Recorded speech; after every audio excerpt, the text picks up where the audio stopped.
My friends, good day. Imagine a single-engine propeller aircraft, a PC-12 to be precise, with 8 people inside, a pilot who just finished chemo, who's taking a lot of medication, and who says, while he's flying in the clouds, I don't really know what I'm doing. Where are my glasses? I don't understand anything about this system. I might have to erase everything and start over. That's the terrible situation these people found themselves in.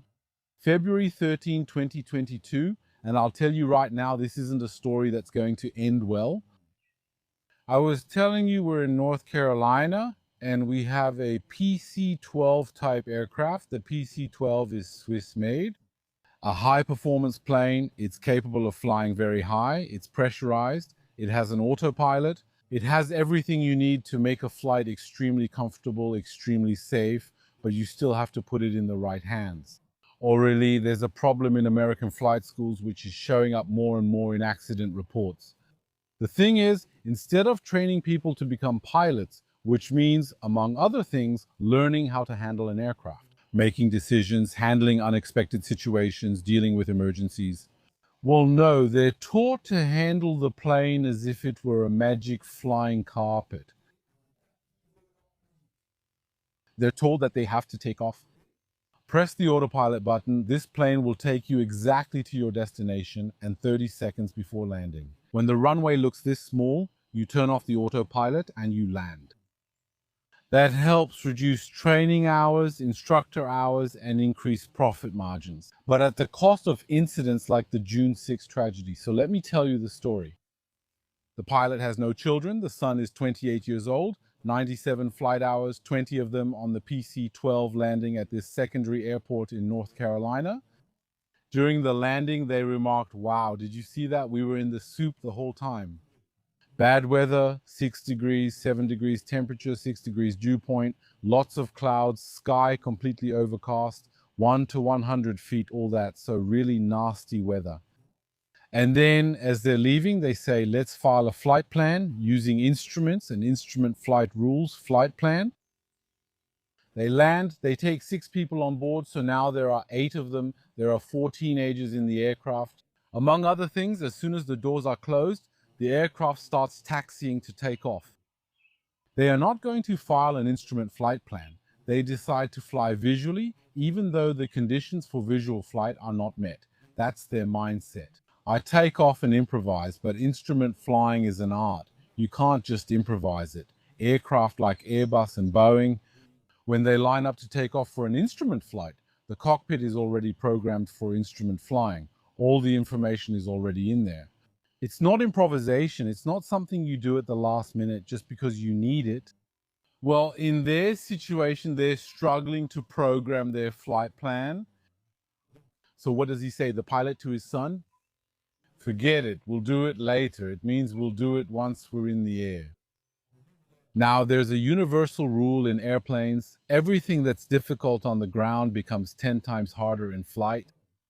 Anyway, he lines up, throttles up, takes off, raises the landing gear, and turns on the autopilot. He turns the knob in the little window and sets it to 3,500 feet, and the plane climbs to 3,500 feet and enters the clouds. So the problem is that this waypoint we were supposed to set up in the W95 flight plan is called, well, it was to move away from or go around a military zone that was active that day, a restricted area that's part of a group of restricted zones off the coast of North Carolina. They all have the same number, but there's a letter that distinguishes them.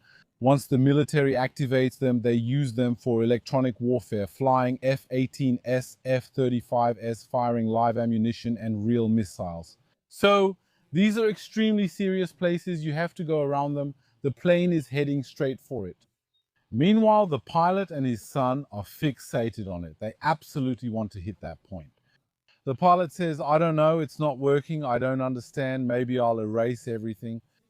Where did they put the glasses? He's completely lost and forgets to fly his plane, focusing entirely on the electronics, his dashboards.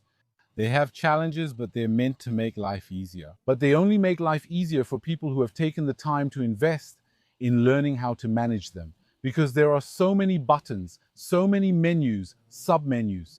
There are the quirks, the order in which you have to enter things and all that. And if you don't do it correctly, you're going to get gray hair at least. The air traffic controller sees the plane heading toward the restricted area, contacts the pilot and tells him, avoid that restricted area for me. The pilot says yes, but on the radar you can see him going straight and entering that area. The controller tries to call him, but there's no response. They're there, they've forgotten the radio, they've forgotten how to fly, they're just trying to manage that computer. So what happens? The controller is forced to urgently call the military to tell them, please don't go below 4,000 feet because we have a plane that by mistake is in there. The Pilatus pilot ends up making a loop and exits the area. He finally responds to the air traffic controller, who is angry and says, why didn't you answer? He says, yes, I'm sorry, I was trying to get out. Well, they give him clearance to descend. They tell him to descend to 1,900 feet. Okay, what is he going to do? He will set 1,900 feet on the small display, press a button, and the plane will start descending to reach 1,900 feet. Except he forgets to manage the power, which means that the throttle was still set to the power needed for cruising. But now we're descending. What happens to the speed while he's still adjusting things? Well, the speed will gradually increase. It goes up, and at some point it goes over 240 knots and more. Then suddenly he gets an alarm, an overspeed alarm, so he gets an overspeed alarm twice. What does the pilot do? He grabs the throttle and reduces it. So you see, the guy, now he's already behind the plane since takeoff. Basically, since he took off, he's behind the plane. He's late on what the plane is doing. But now it's getting more and more serious because now he's starting to get alarms. He's starting to do things he shouldn't be doing. Like here, he went into overspeed and there are alarms starting to go off, and this usually adds stress. So what he does is he reduces the throttle. The aircraft reaches 1,900 feet and our pilots are still fiddling around trying to program the approach. And what happens is that once he's at 1,900 feet, remember, the throttle is reduced. This time then, once the autopilot stabilizes the plane at 1,900 feet, what happens? The speed starts to decrease. He forgot to add throttle, so the speed decreases. The plane pitches up, and at some point, the air traffic controller notices something. He notices that the aircraft has gone below the altitude he gave it. Instead of being at 1,900 feet, it's at 1,700. So the aircraft, pitched up steeply and flying very slowly, started to descend, unable to maintain its altitude. So he contacts the pilots and he thinks it's an altimeter setting issue, that they've made a mistake with their altimeter setting. So what happens is he tells them, careful, you're dropping below your altitude. So what does our pilot do at that moment?